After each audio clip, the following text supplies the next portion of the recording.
The day following my wife's tragic decision to leap into the river, her relatives organized a memorial service in her honor. Upon receiving the heartbreaking news, I swiftly donned a tailored suit complemented by a crimson tie, preparing myself to be present at the gathering. As I entered the hall, my in-laws wasted no time in hurling insults my way.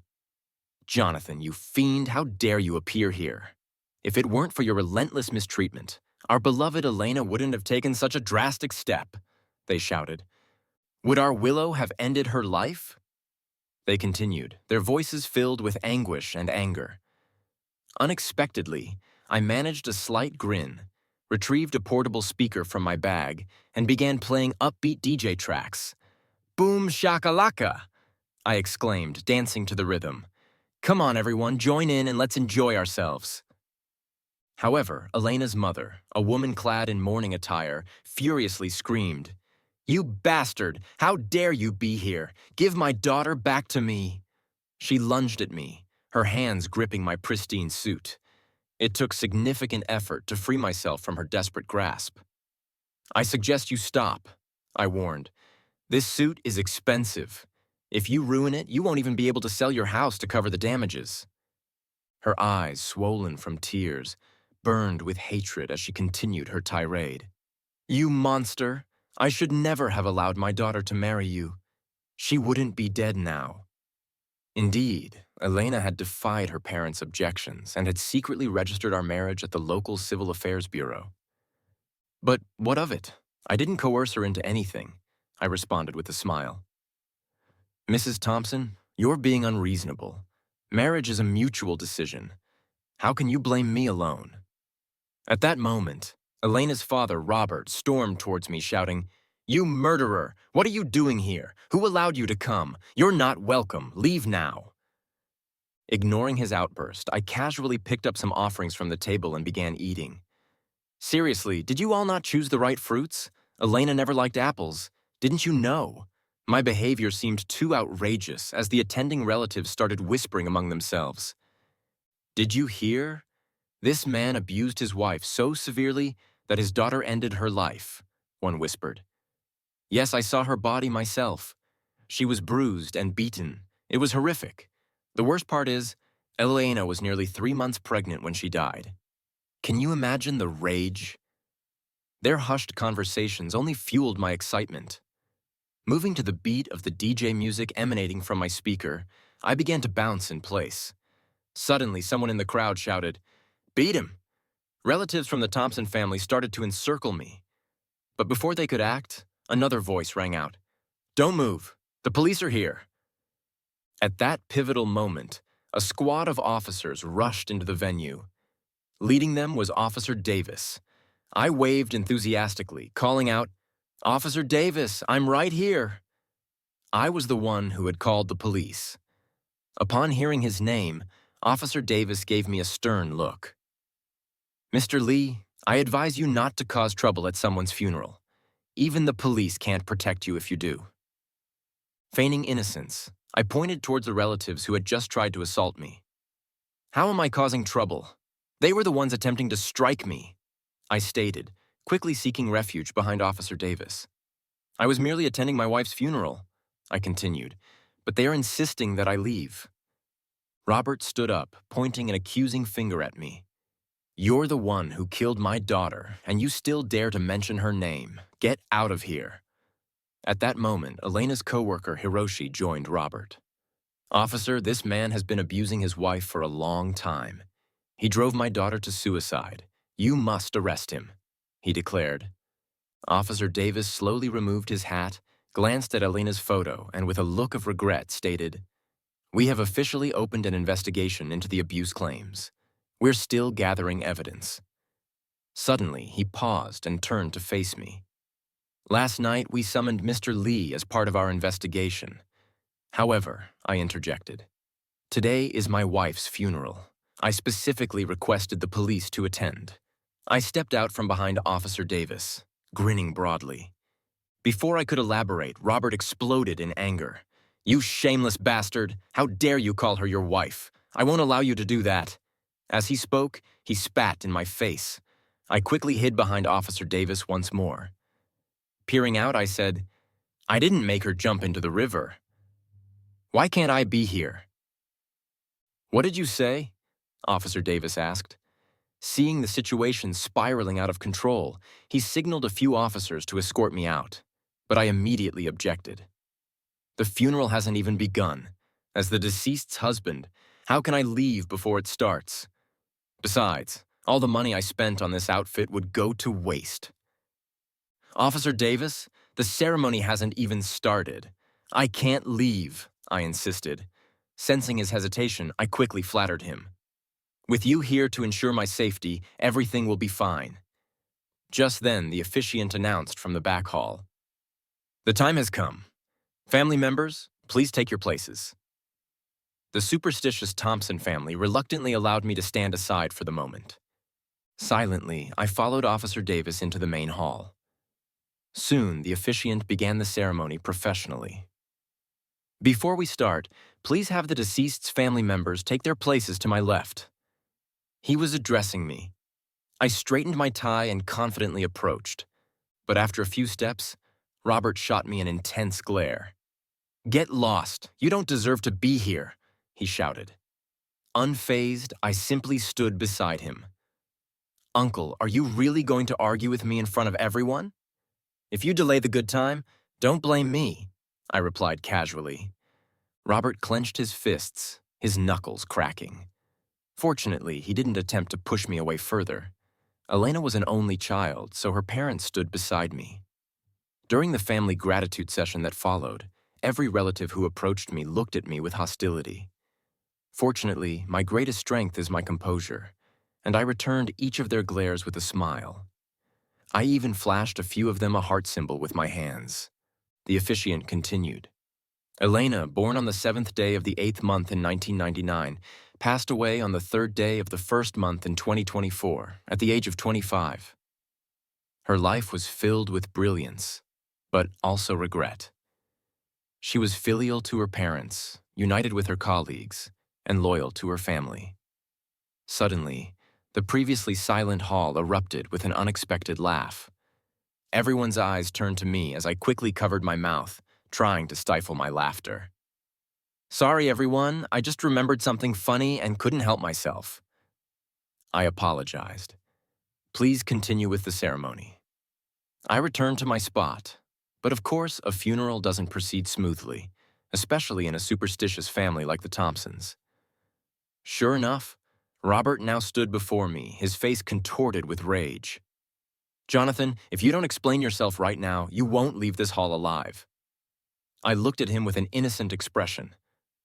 "Uncle, I don't understand what you want me to explain," I replied. He gritted his teeth. "I see you're deliberately causing trouble. Are you happy that my daughter is dead?" At this point, Elena's mother also stepped forward, pointing a finger at me and cursing. "Do you have any humanity left? You killed my daughter and now you're messing around at her funeral." I took a sip of water and patiently explained. "Auntie, you're overreacting. I just remembered something happy, which is why I laughed." As soon as the words left my mouth, I became the target of everyone's fury. Insults and curses rained down on me, and the funeral turned chaotic, resembling a bustling marketplace filled with gossiping relatives. Seeing that my plan was working, I slowly took out my phone. "Hello, Dr. Sato, have you arrived?" I asked.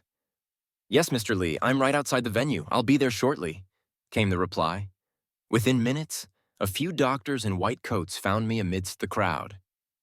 "Mr. Lee, thank you for your contributions to the medical field," one of them said. I straightened my hair and shook Dr. Sato's hand. "No need to thank me. Anyway, she's already dead. There's no use in keeping her around," I replied casually.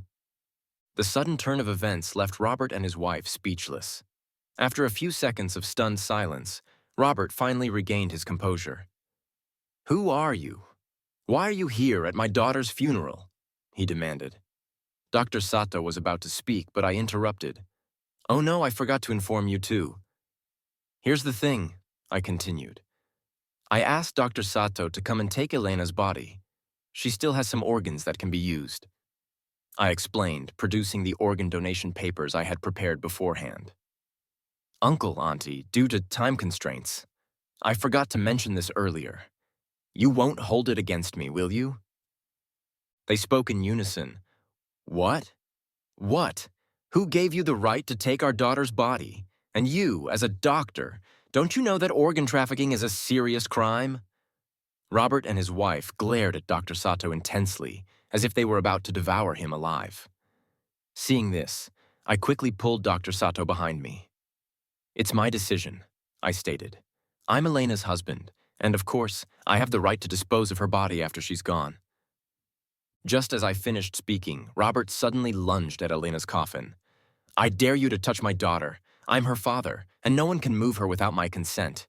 This scene clearly touched all our relatives and friends in the hall. What a father's love for his daughter. Dr. Sato was also confused and turned to me. Mr. Lee, didn't you say your wife was an orphan? So who are these people? I patted Dr. Sato on the shoulder and signaled him to wait. Then I took the microphone. Good afternoon, everyone. Friends and family of Elena. I began. I'm Jonathan, Elena's husband. As everyone's attention shifted to me, I continued. Today is not a joyous day, but a sad one. My wife, Elena, has left me forever. But as her husband, I had a bold idea last night. I've decided to donate her organs for research at the hospital so Elena can continue to shine in this world. There was a moment of silence in the hall before it erupted into chaos. Everyone present, being relatives or close friends of Elena, now looked at me with the same hatred, especially Robert and his wife nearby. Beast, you're a monster. Does the law still exist in this world? Is your heart made of stone? Yesterday, your wife jumped into the river and died, and today you want to donate her organs. What kind of twisted freak are you, officer? What are you waiting for? Is even the law powerless against this man now? I was immediately bombarded with insults. No one wanted to listen to me anymore. Some younger, more emotional people even began throwing beer bottles at me. Fortunately, I reacted quickly and barely dodged them. In desperation, I decided to use Officer Davis as a shield once again. Officer Davis, come save me, I shouted. But to my surprise, even Officer Davis didn't want to help.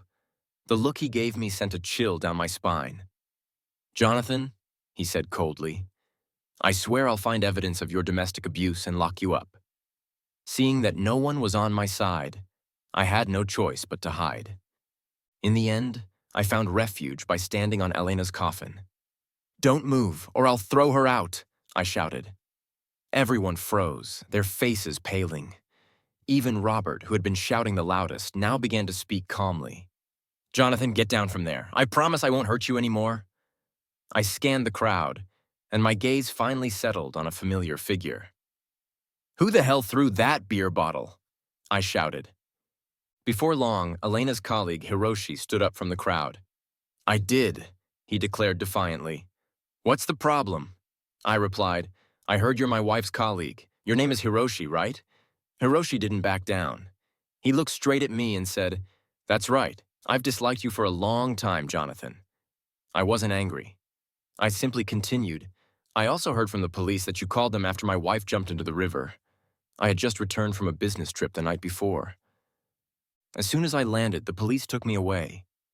Later, the officers told me they had received a report from my wife's colleague, accusing me of domestic abuse. Well, you killed your wife, and now you're upset that someone called the police, Hiroshi shouted loudly. Although he was standing below me, his voice was booming. I looked down at him from above. It's fine, as long as you admit it, that's all I need, I said, then suddenly changed the subject. Now tell me, when did you start an affair with my wife? You're talking nonsense.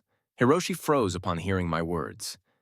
Jonathan, let me warn you. You can say whatever you want, but you shouldn't speak recklessly, especially not at Elena's funeral, he responded.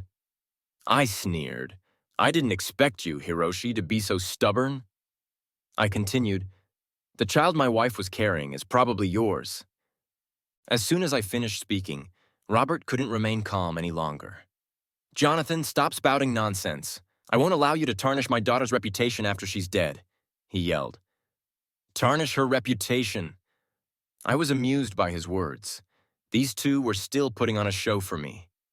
You think I'm tarnishing her reputation?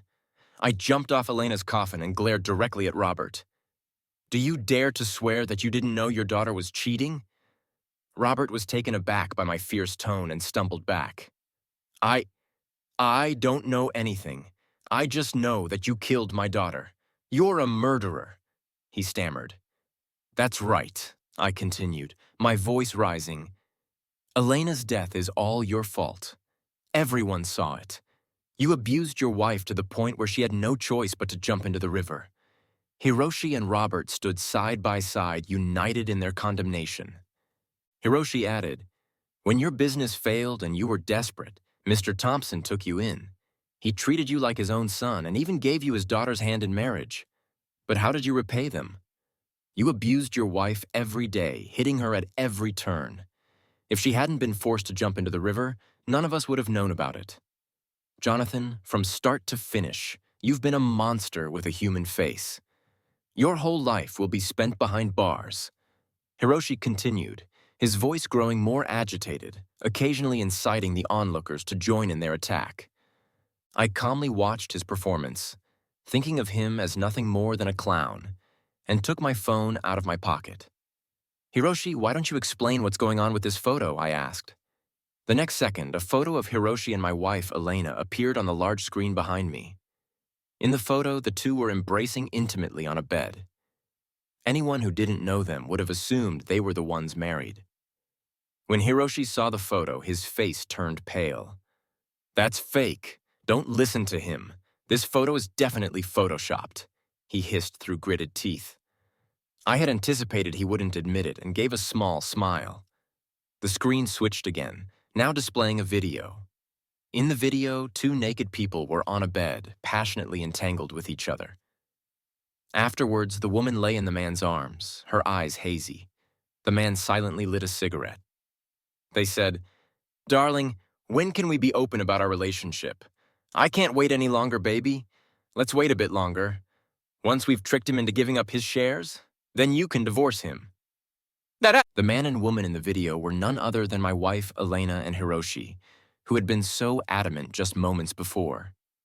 The video played for over 20 minutes, and by the end, Hiroshi had become the center of attention. He stammered, "What? When did you record this?" Hiroshi nearly stumbled, losing his balance. I thought back carefully before replying, "Probably from your first date. I had my suspicions long ago, a year ago, while Elena was taking a shower. I accidentally saw an unread message on her phone that read, 'Baby, are you home yet?' From that moment, I suspected that the woman I had been living with for years was likely cheating on me. To confirm my suspicions, I hired a private investigator to follow her 24/7. It turned out to be even worse than I imagined. Not only was she sleeping with other men behind my back, but she and Hiroshi, along with her father, had been plotting to take over my company. That explained the large sums of money disappearing from the company's accounts regularly. I had endured humiliation for so long just to expose Elena's ugly truth in front of her family and friends at this very moment. But what I didn't expect was that even after all of this, Robert still dared to stand up for Hiroshi. He said, "Even if my daughter was with someone else, you still shouldn't have abused her, no matter what. That's still a life, and you can't escape the responsibility for my daughter's death." Robert's words became more and more outrageous. "My daughter can love whoever she wants. You had no right to abuse her, no matter what. She died because of you. Don't think you can escape legal retribution." What a piece of work. This was the first time I'd seen someone try to make cheating sound so pure and noble. I silently watched as the two continued their performance, showing no sign of worry. "Robert, stop acting. Do you really think you're Elena's father?" I said coldly, looking at him. I paused for a moment and then continued. "You don't have any blood relation to Elena. She was bought. You deceived everyone, including Elena herself." I glanced at Elena's body and gave a cold laugh. "She probably died still thinking you were her real father, didn't she?" My words landed like bombs, one after another. At first, I had wondered why Elena had been so bold as to sleep with other men in my own house. But after investigating, I found out that Robert and Hiroshi had been in cahoots for a long time. Sometimes, I even admired his acting skills. At least everyone in the room, including Officer Davis, had been fooled by him. Had I not already known the truth, I might have been moved by his fake fatherly love. But Robert, exposed on the spot, still refused to admit anything. Instead, he shamelessly said, "These are all your own delusions. Do you have any proof? Even the police need evidence to solve a case. What proof do you have that what you're saying is true?" I replied, "Simple." I sneered, slowly raised my arm, and pointed at Elena's body in the coffin. "We just need to do a simple paternity test, and we'll know whether the child in her womb is Hiroshi's, and it will also prove that you have no blood relation to her."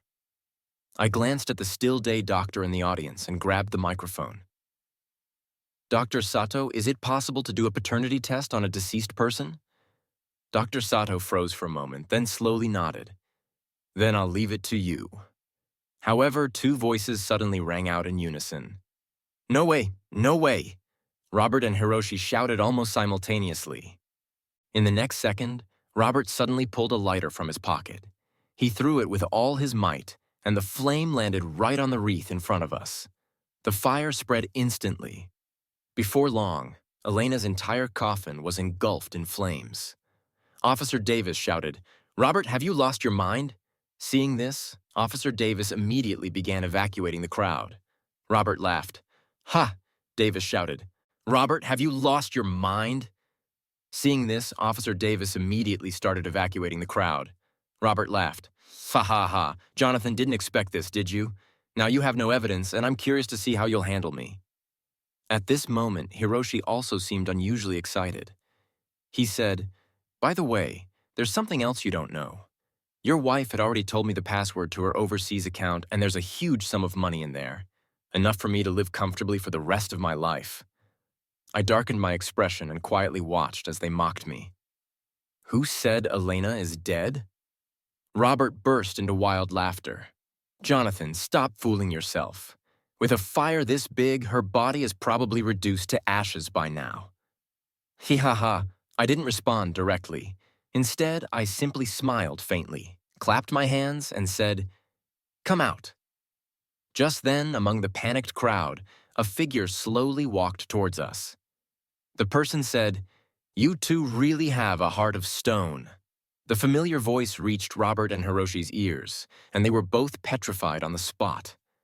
Robert stammered, "Elena, how did you escape? You were supposed to be in the coffin." He trembled, cold sweat dripping down his forehead. Elena said, "Are you disappointed to see that I didn't burn to death?" The woman, dressed in hospital clothes, brushed past me and whispered in my ear, "You won." I merely smiled faintly and then shouted behind me, "Put out the fire." In an instant, dozens of men in black suits appeared from all directions, each holding a fire extinguisher.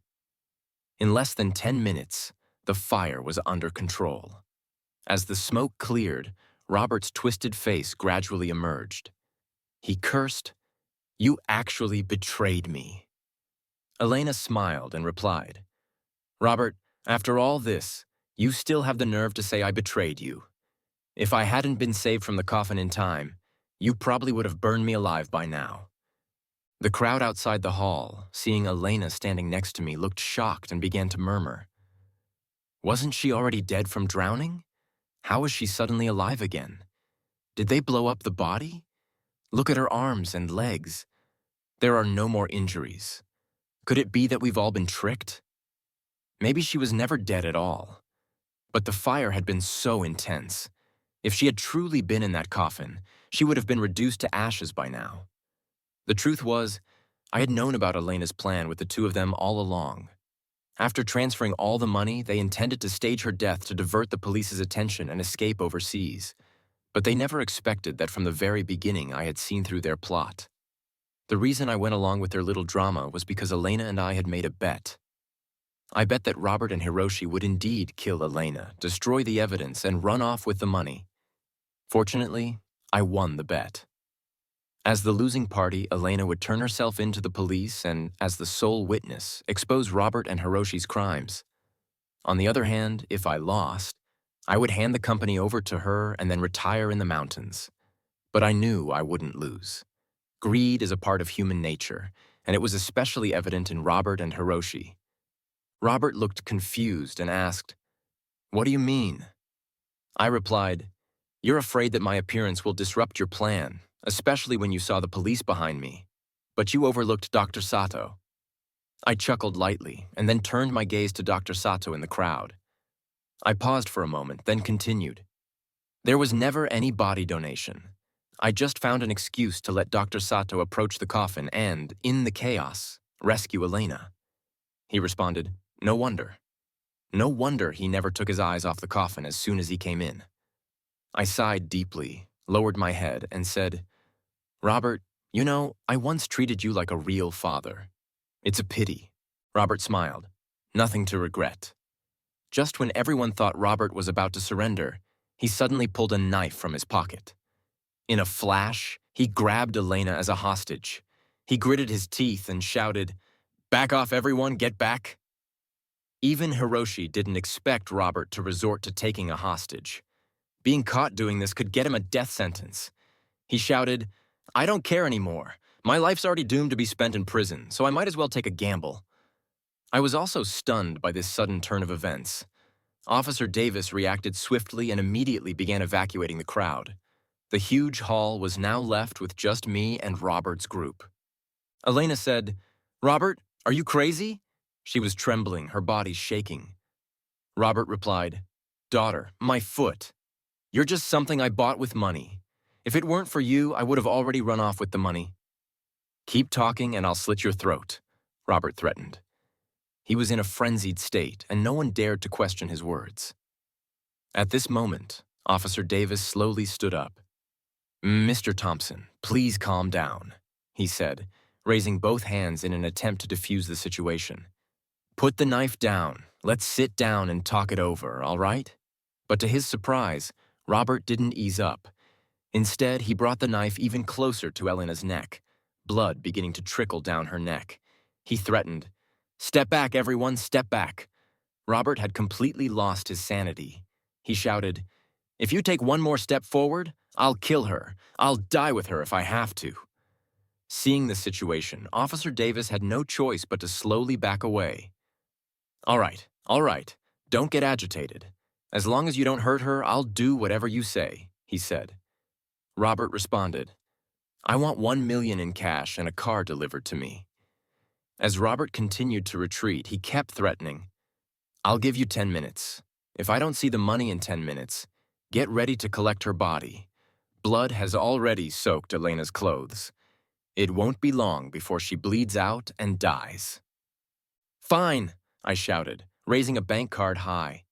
"This card has 1 million in it. Let her go." As soon as I finished speaking, I threw the card, and it landed right at Robert's feet. At this point, Elena was extremely weak, but she still managed to glance up at me. Her eyes were filled with guilt. Robert fixed his bloodshot eyes on me and then suddenly threw his head back and laughed. "Ha ha ha, Jonathan didn't expect you to be such a sentimental fool. Want to know what your wife said to Hiroshi in bed? She said she never loved you. She also said enough." I clenched my fists, struggling to contain my fury. "I've given you the money. Let her go." Just as Robert bent down to pick up the bank card, Elena suddenly shoved him away. Officer Davis seized the moment and drew his gun. With a loud bang, Robert fell to the ground. "Quick, save her," I instructed. As soon as I spoke, a team of medical staff rushed in. As Elena was being lifted onto a stretcher and passed by me, her lips moved slightly, as if she was trying to say, "I'm sorry." I turned my head to the side, pretending not to notice. Robert had been shot in the arm by Officer Davis and was now lying on the ground, groaning in pain. I slowly walked up to him and took the bank card from in front of him. "You brought this on yourself." Hiroshi was immediately escorted into a police car. The farce came to an end. As I walked out of the hall, light rain began to fall. I straightened my clothes and headed straight for the exit. The next day, I received a call from the hospital. The doctor said Elena wanted to see me. Without a second thought, I refused. The reason I had chosen to save her wasn't because, as Robert had claimed, I still had lingering feelings for Elena.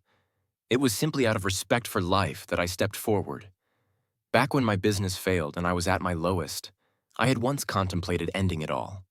It was Robert and his daughter who took me in. Because of that, I developed feelings for Elena. Although later I found out that everything was a lie, I still felt a trace of gratitude deep down. Without them, I might not have the life I have now. If my money could save a life, I was willing to pay $1 million. The day Robert was sent to prison, I specifically requested a visit. In the isolation room, Robert, with a scruffy beard and vacant eyes, only regained a semblance of life when I appeared. "Are you here to laugh at me?" Robert's hoarse voice came through the phone. I shook my head. No. I silently lit a cigarette and gestured for the prison guard to give him one as well. "You know, you didn't have to go through all that trouble to trick me out of my money. I was already planning to leave the company to you and Elena." As soon as the words left my mouth, Robert abruptly raised his head. "What? What do you mean?" I took a deep drag on my cigarette and slowly exhaled a ring of smoke. "I have a terminal illness. The doctor said I have less than 3 months to live. My will is on the nightstand, but it's a pity." Just as I was halfway through my cigarette, I began to cough violently. I paused, then continued, "If there's anything to blame, it's your greed." After I left, Robert collapsed to the ground, crying like a broken man. It no longer mattered who his tears were for because my time was truly running out. The reason I came to tell him all this was to make peace with the regrets in my heart. In my remaining days, I would take the time to enjoy the world. I resigned from my position as chairman of the company and set off on the global tour I had always dreamed of. A month later, I was rushed to the hospital by the staff at a hotel. The doctor said my condition had worsened. Ordinary treatments were no longer effective. Lying in the hospital bed, I smiled and said weakly, "It's okay, I don't blame you. It's just a pity there are so many places I never got to visit." And with that, I slowly closed my eyes. However, in the midst of my hazy consciousness, I heard a voice. "Mr. Lee, how do you feel? Is there any discomfort?" "Dr. Sato, Mr. Lee is awake." When I opened my eyes again, I realized I was lying on the operating table. The surroundings were familiar, yet strange. "Water?" I tried to say, but found I couldn't move. The person next to me said, "Mr. Lee, you've just had surgery. You can't drink water yet.